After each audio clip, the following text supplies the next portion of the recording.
السلام عليكم ورحمة الله وبركاته. ازيكم يا حبايب قلبي، عاملين ايه؟ النهارده ان شاء الله تامن يوم رمضان، كل سنة وانتم طيبين. بقالنا كذا يوم بقى بنقضيها اي حاجة كده. عملت لكم النهارده محشي اهوت، محشي كرنب بقى، وعندكم كوسة والفتة، طبق الفتة بتاعنا الجميل اهو. وعندكم كان بقى كوارع بقى حاططها كده على الوش زي ما انتم شايفين. كل سنه وانتم طيبين، عاد عليكم الايام بالخير، وشكرا للناس اللي بتسال عليا وبتقول لي فينك. وحشتوني والله قوي قوي قوي، وشكرا على اللايكات والتعليقات بتاعكم الحلوه بتفرح قلبي.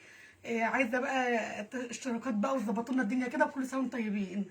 كل سنة وانتم طيبين يا جماعة. والنهاردة تامن يوم رمضان، أم أحمد عملت محشي بالكوارع وفتة اهي باللحمة والخل والثوم.